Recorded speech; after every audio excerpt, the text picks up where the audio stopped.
क्यों south pole को छू पाना ऑलमोस्ट इम्पॉसिबल है।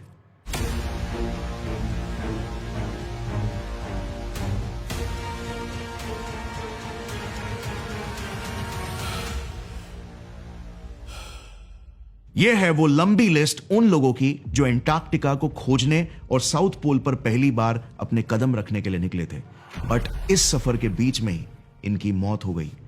इंसानों ने लगातार 100 सालों से भी ज्यादा समय तक साउथ पोल में अपने कदम रखने की कोशिशें की, बट कोई उसके आसपास भी नहीं आ पाया, और जो ज्यादा करीब चले भी गए तो जैसे उस लिस्ट में हमने देखा, वो इस सफर के बीच में ही गायब हो गए।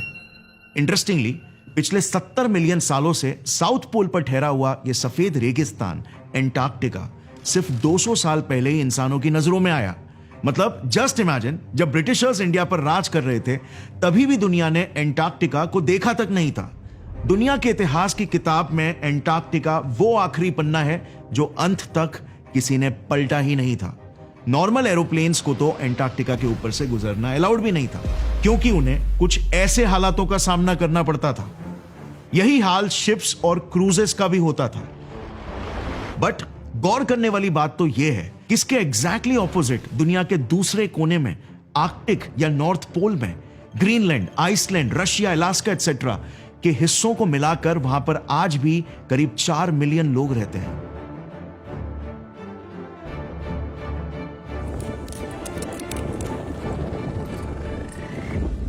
बढ़िया, एंटार्क्टिका में कोई भी परमानेंट पॉपुलेशन नहीं रहती। इनफैक्ट पूरे लैंड एरिया पर तो जानवर तक नहीं रहते। ये इतनी मोटी चर्बी और खाल वाला पोलर बेयर तक एंटार्क्टिका में सरवाइव नहीं हो पाया। यहां पर आज अगर आप देखोगे तो सिर्फ पेंगुइन्स और सील्स रहते हैं, और वो भी मोस्टली सी शोर के ही आसपास घूमते हैं। और सिर्फ यहां पर आज कुछ साइंटिस्ट के बेसिस है, क्योंकि कहा जाता है इस जमीन पर सिर्फ 2 चीजें हैं, साइलेंस और सवाल। सवाल जो हमेशा उठते हैं, पर जवाब हमेशा बर्फ की मोटी चादर के नीचे दब जाते हैं। जैसे ये जगह इतनी ठंडी कैसे है, जब कभी यहां पर एक घना जंगल हुआ करता था, या फिर नासा वाले यहां पर बार बार क्या ढूंढने आते हैं।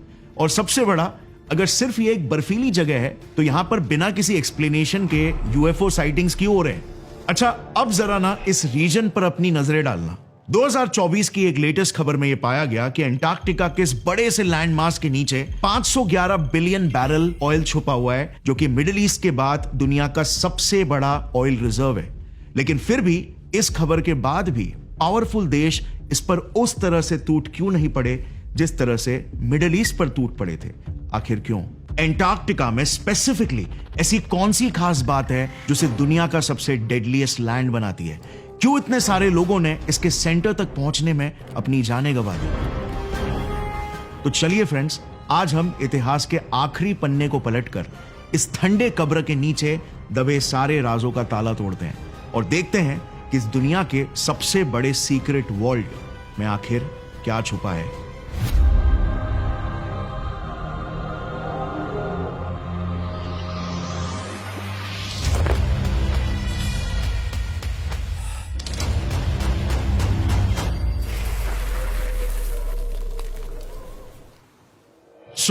आज से 2000 सालों पहले एरिस्टोटल और टॉलेमी जैसे फिलोसोफर्स ने पृथ्वी के एक्सट्रीम साउथ पर एक बड़े से जमीन के होने को पहले से ही इमेजिन कर लिया था, क्योंकि कोई तो एक बड़ा सा जमीन का टुकड़ा होना ही पड़ेगा ऊपर नॉर्थ में आइलैंड्स को बैलेंस करने के लिए। यह मिस्टीरियस जमीन जो सभी के इमेजिनेशन का विषय थी, को लैटिन नाम दिया गया टेरा ऑस्ट्रालिस इनकॉग्निटा, यानी कि द अननोन सदर्न लैंड। अब 1520 में एक famous Portuguese explorer Ferdinand Magellan बहुत नीचे साउथ अमेरिका के टिप तक पहुंच गए थे और उन्हें एक पैसेज दिखाई दिया जिसके पार उन्हें बहुत से आइसबर्ग्स दिखे। बट जैसे आप देख सकते हो, वो फिर भी एंटार्क्टिका से काफी दूर ही थे। और फिर 1773 में एक British explorer captain James cook थोड़ा और आगे जाकर वो पहले इंसान बने जिन्होंने एंटार्क्टिक सर्कल को क्रॉस कर दिया। वो एंटार्क्टिका के बहुत करीब तक जरूर पहुंचे, बट कभी एंटार्क्टिका की जमीन को देख ही नहीं पाए। उन्हें दूर दूर तक बस सिर्फ बर्फ के बड़े बड़े पहाड़ ही दिखाई दे रहे थे, और इसीलिए वो वहां से वापस आ गए। और फिर जाकर 1820 में एक Russian explorer Fabian Gottlieb von Bellingshausen के जरिए दुनिया को पहली बार यह पता चला कि साउथ में दूर से दिखती बर्फ की ऊंची ऊंची चट्टानों के ऊपर छुपकर एक पूरा कॉन्टिनेंट बसा हुआ है। यह कॉन्टिनेंट समुद्री सतह से 2500 मीटर ऊपर पहाड़ जैसे चट्टानों के ऊपर बसा था।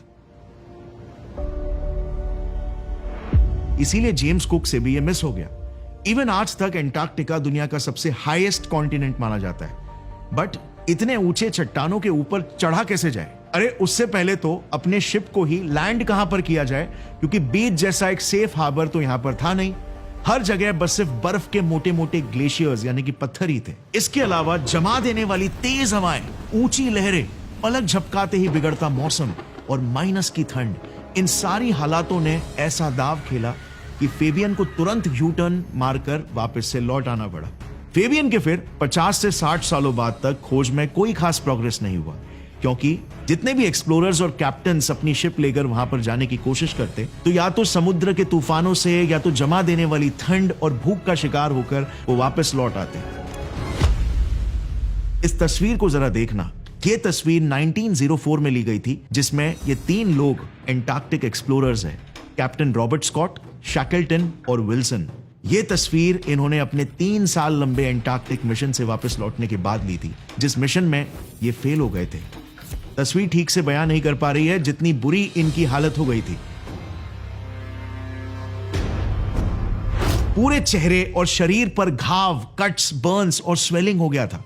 होठ हमेशा के लिए काले हो गए थे। जस्ट इमेजिन करो, दिल्ली की ठंड में हमारे होठ फटने लगते हैं, हमें फ्रॉस्ट बाइट्स होने लगता है।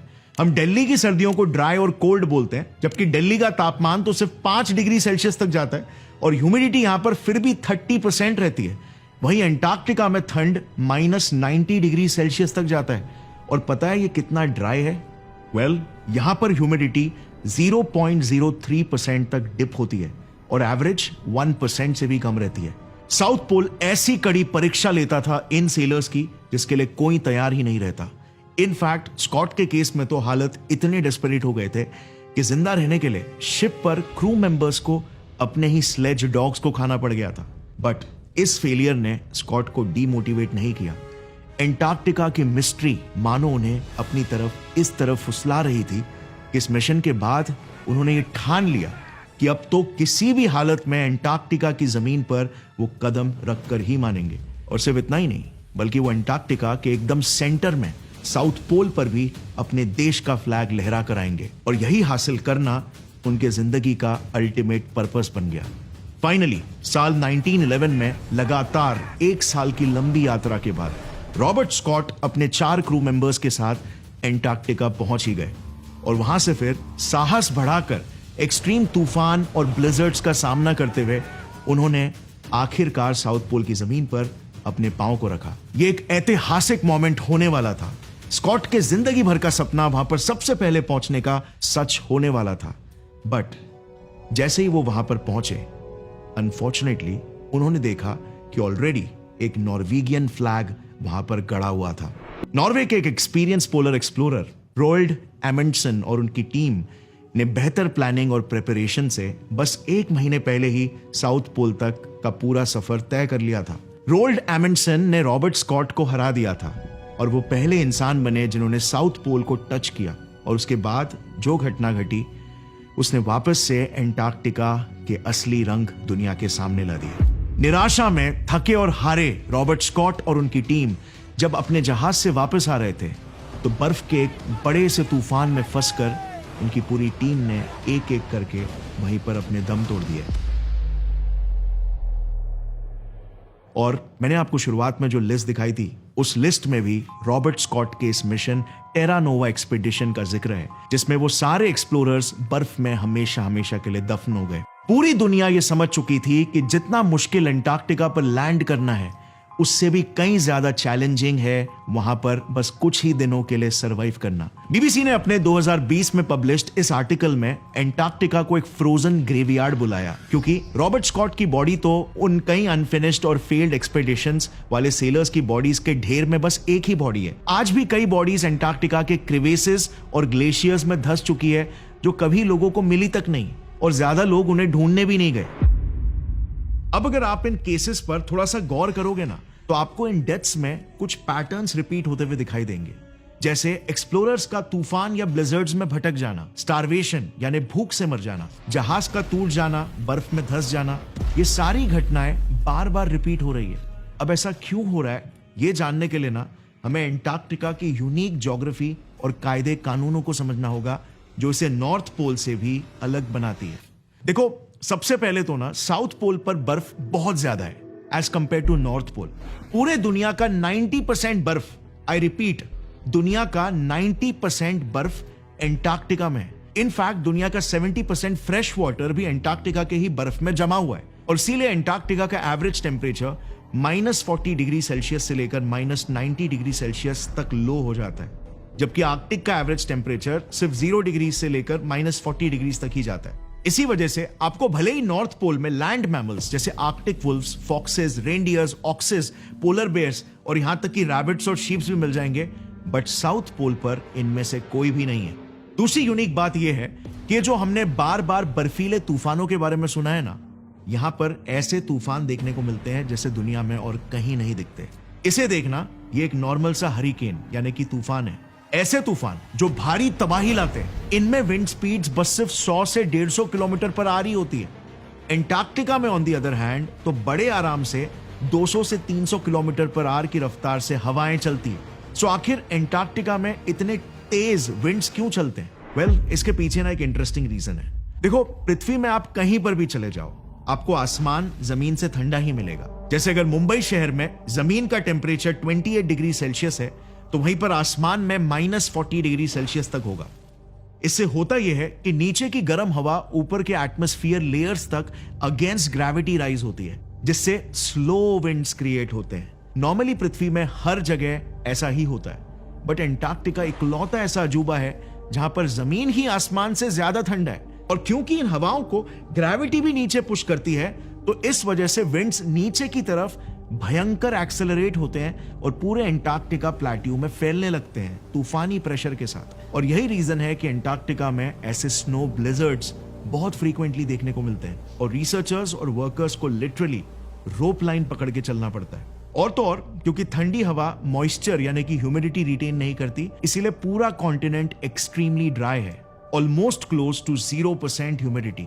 इसी वजह से एंटार्क्टिका ह्यूमन बॉडीज में से एक झटके में सारा मॉइस्चर चूस लेता है और डिहाइड्रेशन के चलते कुछ ही सेकंड्स में ही एक्सपोज स्किन फ्रॉस्ट बाइट्स पकड़ लेती है। प्रिकॉशंस नहीं लिया जाए तो अफेक्टेड हिस्सा मिनटों में ही काला पड़ जाएगा और बेजान हो जाएगा, कुछ इस तरह। एक और एक चीज, इस क्लिप को जरा देखना, इसमें आपको दूर दूर तक क्या दिखाई दे रहा है? कुछ भी नहीं, राइट? आसमान भी सफेद, कोहरा भी सफेद और जमीन भी सफेद। इसे वाइट आउट कहते हैं। और ऐसे हालातों में एक ट्रैवलर अपना सारा सेंस ऑफ डायरेक्शन ही खो देता है, राउंड एंड राउंड सिर्फ एक ही जगह पर घूमता चला जाता है। और अगर आपको पता नहीं आप कहां पर जा रहे हो तो आप सीधे बर्फीले कब्र में ही गिर जाओगे। क्योंकि इसे देखना, इसे कहते हैं क्रिवेस। दिखने में ये भले ही एक चपटी सी दरार लग रही होगी, बट इनकी गहराई होती है ऑन एन एवरेज 65 से 100 फीट। यानी गलती से भी अगर पांव यहां पर रख दिया तो सीधे 100 फीट नीचे अंदर बर्फ की कब्र में। और सबसे कंसर्निंग बात तो यह है कि अंटार्कटिका में ऐसे क्रिवेसेस भरे पड़े हैं और कईयों को तो आप अपने कदम रखने से पहले देखकर पहचान भी नहीं पाओगे, क्योंकि वो ऊपर से बर्फ के लेयर से ढके होते हैं। यही क्रिवेसेस भी एक बहुत ही बड़ी वजह है कि बहुत से एक्सप्लोरर्स जो अंटार्कटिका से वापस नहीं लौटे, उन्हें हम कभी भी ढूंढ ही नहीं पाए। वो जैसे मानो गायब ही हो गए।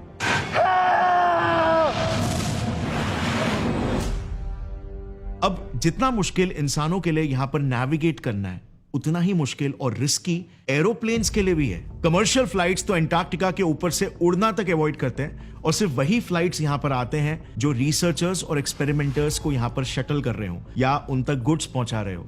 घना कोहरा, अनप्रिडिक्टेबल क्लाइमेट और स्ट्रॉन्ग विंड्स की वजह से टर्बुलेंस, क्योंकि ये पोल्स के करीब है इसीलिए मैग्नेटिक फ्लक्चुएशंस की वजह से नेविगेशन बिगड़ना, सेफ्टी लैंडिंग के लिए कोई भी स्टेशन यहां पर नहीं होना, यहां तक कि रिफ्यूलिंग स्टेशन का भी यहां पर ना होना, कुछ मेजर रीजंस है एयरलाइन कंपनीज को यहां से गुजरना रिस्की लगता है। बट अब तुम्हारे मन में यह सवाल जरूर आ रहा होगा कि अगर अंटार्कटिका इतना खतरनाक है तो फिर आज इतने सारे लोग वहां पर आराम से घूमकर कैसे आ जा रहे हैं, मस्त व्लॉग्स बना रहे हैं, कितने सारे तो क्रूजेस अंटार्कटिका एक्सपेडिशन के लिए जाते रहते हैं। वेल, अगर आप ईयर 1990s में देखोगे ना, तो एंटार्क्टिका में सिर्फ हर साल लगभग 5,000 टूरिस्ट ही जाया करते थे। आज ये नंबर बढ़कर पता है कितना हो गया है? 1 लाख। और इसका पूरा क्रेडिट जाता है हमारे नेविगेशन, इंजीनियरिंग और साइंस एंड टेक्नोलॉजी में एडवांसमेंट को। बट इवन ये सब के बाद भी एंटार्क्टिका घूमने का विंडो आज भी सिर्फ और सिर्फ 3 से 4 महीने का ही है, नवंबर से लेकर मार्च के बीच में, क्योंकि इसी दौरान -15 से -20 डिग्री सेल्सियस के साथ एंटार्क्टिका थोड़ा बहुत जीने लायक हो जाता है। मतलब इसी दौरान अगर आप प्रॉपर प्रोटेक्शन से बाहर निकलोगे तो आपका चेहरा फ्रॉस्ट बाइट नहीं पकड़ लेगा या आंखें ही जम नहीं जाएगी, क्योंकि इन दिनों पूरे 24 घंटे दिन ही होता है, रात होती ही नहीं है। एक्चुअली में एंटार्क्टिका का डे एंड नाइट साइकिल और सीजन्स का साइकिल काफी इंटरेस्टिंग है, क्योंकि एकदम पोल्स पर लोकेटेड है, इसीलिए यहां पर 6 महीने दिन रहता है और 6 महीने रात रहती है। ऐसा क्यों? क्योंकि हमारा अर्थ अपने एक्सिस से 23.5 डिग्री टिल्टेड है, और ये जैसे आपको पता है सन के अराउंड रिवॉल्व करता है, तो टिल्टेड होने की वजह से अर्थ के नॉर्थ का टिप 6 महीनों के लिए सूरज के डायरेक्शन में पॉप आउट होता है, और फिर साउथ का टिप 6 महीनों के लिए सूरज के डायरेक्शन में पॉप आउट होता है। अब जो हिस्सा पॉप आउट होता है वहां पर कंटिन्यूअस डे होता है और समर सीजन भी होता है, और उसका ऑपोजिट साइड क्योंकि सन से दूर है, डार्क शैडो साइड में है, इसीलिए वहां पर पोलर नाइट और विंटर सीजन होता है। टेक्निकली देखा जाए तो बस वो 3 से 4 महीनों को छोड़कर हमारे लिए तो सारे महीने ही एंटार्क्टिका में विंटर है, क्योंकि या तो वहां पर एकदम डिम सनसेट जैसे सन रहेगा या फिर टोटल पिच डार्क रहेगा। एंटार्क्टिक विंटर्स में वहां पर इतना डार्क हो जाता है कि अगर आप अपनी आंखों के सामने अपने हाथ को भी रख दोगे ना तो भी आपको दिखाई नहीं देगा, total pitch black. It's 9 in the morning and it's polar night. So it looks like this all day long, 24/7 for a bit more than 2 months. क्योंकि हाफ ऑफ द टाइम तो वहां चांद भी नहीं रहता। प्लस सर्दियों में स्पेशली जुलाई और अगस्त के महीनों में यहां पर तापमान -80 डिग्री सेल्सियस तक चले जाता है, कंबाइंड विथ 200 किलोमीटर प्रति घंटे की हवाएं और ब्लिजर्ड्स। कोई इंसान यहां पर कैसे सरवाइव कर पाएगा? ऑफिशियल रिकॉर्ड्स के हिसाब से एंटार्क्टिक विंटर्स में सिर्फ और सिर्फ गिने चुने कुछ हजार लोग ही रहते हैं, और ये सभी के सभी साइंटिस्ट और रिसर्चर्स ही है। इनके रिसर्च बेसिस इस तरह से शील्डेड और प्रोटेक्टेड रहते हैं, और विंटर्स में ये पूरे के पूरे बर्फ में धंस भी जाते हैं, जिनमें से फिर बर्फ को मशीन्स के जरिए खोद कर साफ करना पड़ता है। अब यूएस ने तो आज वहां पर मानना पड़ेगा कमाल ही कर दिया। उसके मेन एंटार्क्टिक रिसर्च स्टेशन को ऐसे बनाया है कि वहां पर इन्हीं काबिल रिसर्चर्स के लिए पूरे साल 24 घंटे एंटार्क्टिका जैसे रिमोट लोकेशन में खाना पीना अवेलेबल करवा दिया। ये देखो, ये है वो रिसर्च स्टेशन और एंटार्क्टिका का सबसे बड़ा टाउन, यूएस का मैकमुर्डो रिसर्च स्टेशन। और यहां पर हर समर में 500 से 1000 लोग काम करते हैं। यहां पर एटीएम्स मौजूद है, हॉस्पिटल्स और मेडिकल फैसिलिटीज भी, कन्वीनियंस के लिए stores, research labs, comfortable rooms, gyms etcetera. इसी स्टेशन में पूरे के पूरे कॉन्टिनेंट की इकलौती वेस्ट मैनेजमेंट फैसिलिटी भी है, जहां पर वो पूरे टाउन का कचरा फिल्टर और प्रोसेस करके रिसाइकल करते हैं। अब ये करना एक तरह से मजबूरी ही समझो, क्योंकि यूएस के सप्लाईज मैकमुर्डो पर बस सिर्फ साल में एक ही बार आते हैं, जिसमें पेरिशेबल आइटम्स जैसे साल भर का राशन और मीट एक ही साथ सप्लाई होता है। मतलब अगर 1000 लोगों को पूरे साल खाना खिलाना है तो सोचो कितना बड़ा वेयरहाउस भर के रखना पड़ता होगा। कुछ वेस्ट तो रिसाइकल करके यूज कर लिया जाता है, बट जो वेस्ट रीयूजेबल नहीं है उन सारे वेस्ट को कलेक्ट करके उन्हें यूएस के कार्गो शिप में डंप कर दिया जाता है, जो यूएस जाकर डिस्पोज हो जाता है। क्या तो लिक्विड वेस्ट ग्रे वाटर हुआ तो सीधा ओशन में रिलीज कर देते हैं, इससे एंटार्क्टिक लैंड पोल्यूट नहीं होता। अब ये सब तो चलो बेसिक फैसिलिटी है, लेकिन आज के जमाने में एक और एक चीज है जो बहुत ही बेसिक हो गई है, इंटरनेट। एंटार्क्टिका के आइसोलेटेड व्हाइटलैंड में क्या यहां पर इंटरनेट अवेलेबल होता होगा क्या? यहां पर तो अर्थ के कमर्शियल जियो सैटेलाइट्स भी नहीं घूमते। सो हम जैसे इंटरनेट को यूज करते हैं वैसे ही अवेलेबिलिटी यहां पर होती है क्या? नहीं होती है। दिन में बस 4 से 5 घंटे का ही विंडो मिलता है जब इरिडियम सैटेलाइट्स एंटार्क्टिका के पास से गुजरते हैं। ये सैटेलाइट्स बेसिकली सैटेलाइट कॉलिंग और ईमेल्स की सर्विस प्रोवाइड करते हैं, और वो भी लिमिटेड स्पीड पर। So it's not the best speed. We're not talking about streaming Netflix or downloading videos, but it does give a pretty stable internet connection. इसीलिए यहाँ पर एक सिंगल ईमेल भेजने का कॉस्ट $3 आता है। तो आज यहाँ पर हम जैसे आसानी से व्हाट्सएप और इंस्टाग्राम पर चैटिंग करते हैं, वो उनके लिए वहां पर डेफिनेटली पॉसिबल नहीं है। They are totally cut off. Internet majorly सिर्फ साइंटिस्ट के लिए अवेलेबल करवाया जाता है ताकि वो डेली अपना रिसर्च डेटा सेफली अपलोड कर सके। अब पता है, इतने बड़े टाउन की एक्टिविटीज और इंफ्रास्ट्रक्चर को सपोर्ट करने के लिए पावर यानी कि बिजली कहां से आती रहेगी? वेल, यूएस ने कोल्ड वॉर के समय में 1962 में एक न्यूक्लियर पावर प्लांट ही यहां पे डाल दिया था मैकमुर्डो स्टेशन की एनर्जी नीड्स को पूरी करने के लिए। बट यहाँ के कोल्ड विंड्स और वेदर की वजह से उसका स्ट्रक्चर डैमेज होने लग गया और न्यूक्लियर लीक्स होने लग गए और फाइनली हार मानकर 10 साल के ऑपरेशन के बाद उसे शट डाउन कर दिया गया न्यूक्लियर कंटामिनेशन के डर से।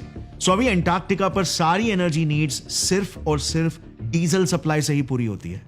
अब इतनी जोखिमों का सामना करके पूरी दुनिया से कट ऑफ रहकर ये साइंटिस्ट आखिर ऐसा क्या ही रिसर्च कर रहे हैं? वेल, अंटार्कटिका का अर्थ के क्लाइमेट पर क्या असर पड़ रहा है? कैसे मेल्ट होता आइस ग्लोबल सी लेवल को राइज करने में कंट्रीब्यूट कर रहा है? इसका असर फ्यूचर में अर्थ पर क्या होने वाला है? अंटार्कटिका के यूनिक एनिमल्स और ऑर्गेनिजम्स कैसे इतने एक्सट्रीम एनवायरनमेंट में सर्वाइव कर पाने के लिए इवॉल्व हो पाए? कैसे अंटार्कटिका 3.5 करोड़ साल पहले एक ग्रीन कॉन्टिनेंट हुआ करता था मगर आज एक व्हाइट कॉन्टिनेंट बन गया है? और फाइनली सबसे इंपॉर्टेंट और सरप्राइजिंग, अंटार्कटिका से हम काले अंधेरे यूनिवर्स के असली नेचर के बारे में जानने की कोशिश कर रहे हैं। 2019 में दुनिया ने जो पहली बार ब्लैक होल का पिक्चर देखा था ना, ये अंटार्कटिका में बसे साउथ पोल टेलीस्कोप के बिना पॉसिबल ही नहीं हो पाता। कई साइंटिस्ट ये कहते हैं कि अंटार्कटिका एस्ट्रोनॉमिकल रिसर्च के लिए पूरे अर्थ में सबसे बेस्ट स्पॉट है, क्योंकि जैसे हमने डिस्कस किया था कि अंटार्कटिका इस प्लैनेट का सबसे ड्राइएस्ट एरिया है। अब वाटर मॉलिक्यूल्स एक्चुअली में स्पेस से आने वाली वेव्स और उनके सिग्नल्स को डिस्टर्ब करते हैं, जिससे ऑब्जर्वेशन में नॉइस क्रिएट होता है। पर अंटार्कटिका में ये डिस्टर्बेंसेस क्रिएट ही नहीं होते और एकदम क्लियर व्यू मिलता है। और इसीलिए सभी साइंटिस्ट बड़े सवाल जैसे डार्क मैटर और डार्क एनर्जी क्या है, यूनिवर्स कैसे एक छोटे से पॉइंट से निकलकर इतने विशाल स्ट्रक्चर में कैसे बदल गया, दूर स्थित बड़े बड़े सितारे यूनिवर्स के क्या क्या राज छुपा कर बैठे हैं, इनके ऊपर यहां पर बैठ के रिसर्च किया जा रहा है। अब अंटार्कटिका के रिसर्च बेसिस में ऑन प्रायोरिटी करंटली क्या क्या रिसर्चेस हो रहे हैं, इन्हें आप स्क्रीन पर देख सकते हो। इन ऑफिशियल वेबसाइट्स के लिंक्स और हमारे पूरे डिटेल रिसर्च के भी लिंक्स मैं आपको नीचे डिस्क्रिप्शन में साइट कर दूंगा। अगर आप इंडिपेंडेंटली रिसर्च करना चाहोगे तो आप उन लिंक्स पे जाके कर सकते हो। अच्छा, अब हाल ही में एक रीसेंट 2024 के ही न्यूज में पाया गया था कि अंटार्कटिका के एक बड़े से लैंडमास के नीचे 500 बिलियन बैरल्स जितना ऑयल छुपा हुआ है, जो कि मिडिल ईस्ट के बाद दुनिया का सबसे बड़ा ऑयल रिजर्व है। तो कहीं अनऑफिशियली सभी देशों के साइंटिस्ट इसी के पीछे तो नहीं लगे हैं? क्या सारे पावरफुल कंट्रीज इंटरनेशनल पॉलिटिक्स के जरिए अंटार्कटिका के इन रिसोर्सेज को क्लेम करना चाहते हैं और इन टेरिटरीज पर अपना कब्जा जमाने के पीछे तो नहीं है? वेल, हाँ, यहां पर तेल तो भरपूर है अंटार्कटिका की ऑलमोस्ट 5 किलोमीटर मोटी बर्फ के नीचे, बट ये सब कुछ मैटर नहीं करता, क्योंकि 1959 की दी एंटार्क्टिक ट्रीटी और एनवायरमेंटल प्रोटेक्शन ट्रीटी 1991 लागू होने के बाद इसके तहत सभी नेशंस को स्ट्रिक्ट लॉज और प्रोटोकॉल्स को फॉलो करना पड़ता है। वेल, इसी ट्रीटी के चलते अंटार्कटिका की जमीन पर कोई भी देश किसी भी तरह की ड्रिलिंग, माइनिंग या कमर्शियल एक्टिविटी को कंडक्ट नहीं कर सकता। सो कोई भी देश उन ऑयल रिजर्व्स को छेड़ने की सोच भी नहीं सकता। इसके पीछे रीजन सिंपल है, क्योंकि 90% आइस जिस कॉन्टिनेंट में है, सारे देश अगर लालची होकर वहां पर माइन करने लग जाए तो आइस पिघलना शुरू कर देगा और ओशन लेवल्स बढ़ जाएंगे, जिसका अंजाम फिर पूरी दुनिया को भुगतना पड़ेगा। इस इंटरनेशनल एंटार्क्टिक ट्रीटी के कुछ मेजर पॉइंट्स को आप स्क्रीन पर देख सकते हो। एंटार्कटिका पर सिर्फ और सिर्फ साइंटिफिक रिसर्च रिलेटेड एक्टिविटीज करना ही अलाउड है और उन रिसर्च की फाइंडिंग्स को भी पब्लिकली जाहिर किया जाएगा। किसी भी देश की मिलिट्री यहां पर कदम भी नहीं रख सकती और एंटार्कटिका एक फ्री कॉन्टिनेंट रहेगा जिस पर कोई भी देश अपनी टेरिटरी क्लेम नहीं कर सकता। और इसी के तहत हम एंटार्कटिका की बायोडायवर्सिटी को डिस्टर्ब करना या डिस्ट्रॉय करने वाली कोई भी एक्टिविटी परफॉर्म नहीं करेंगे, बिकॉज एंटार्कटिका एक एक्सट्रीमली क्लोज्ड और आइसोलेटेड इकोसिस्टम है। इवन टूरिस्ट के लिए यहां पर स्ट्रिक्ट रूल्स है जिसे कंप्लाई करना जरूरी है। The International Association of Antarctic Tour Operators ने don't pack a pest policy निकाली थी, जिसका मतलब यह है कि हमें किसी भी तरह के बैक्टीरिया या माइक्रो ऑर्गेनिज्म तक को भी एंटार्कटिका पर ले जाना अलाउड नहीं है। मतलब आपके कपड़े, जूते, लगेज सब कुछ को स्टेरिलाइज करना होगा एंटार्कटिका की जमीन पर कदम रखने से पहले, और एंटार्कटिका की जमीन से अपने शिप में कदम रखने से पहले वहां पर अपने घुटनों पर तक बैठना अलाउड नहीं है। सो अगर वहां पर आपको बर्फ में लेटकर मस्त स्नो फेरी बनाना है, अगर ये आपके बकेट लिस्ट में है तो ये चीज भूल जाओ। वहां पर आप यूरिन को भी जमीन पर डंप नहीं कर सकते।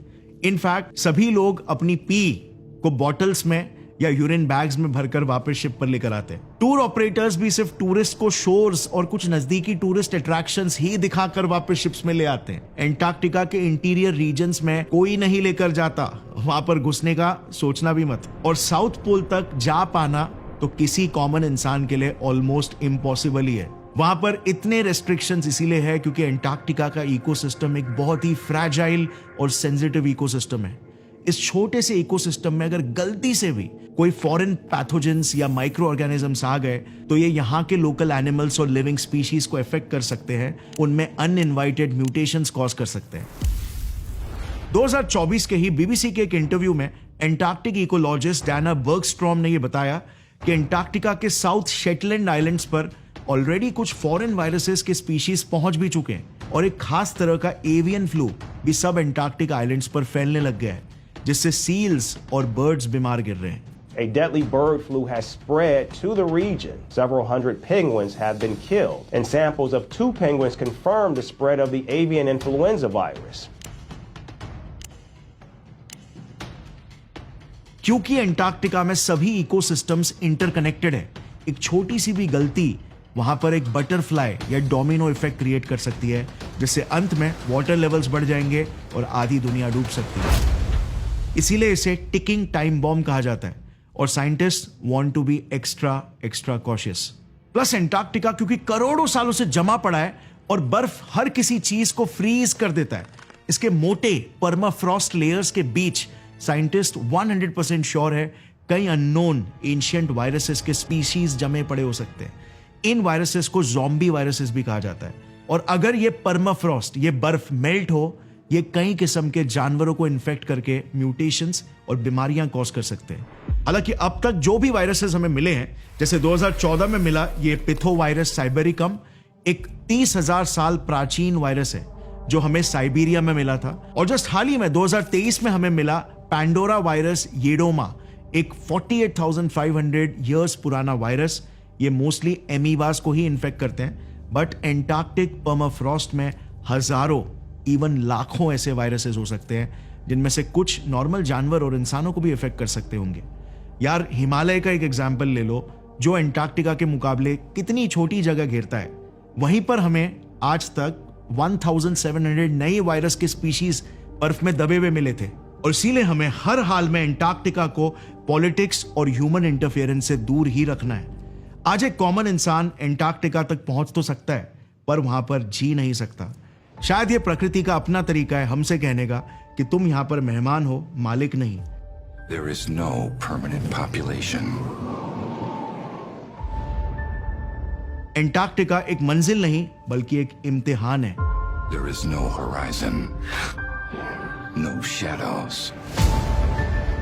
यहां पर सिर्फ वही टिकता है जो प्रकृति से लड़ता नहीं बल्कि प्रकृति के साथ बहना सीखता है, क्योंकि ये जगह इंसान की हिम्मत नहीं, उसकी हद की असली परीक्षा लेती है। There is only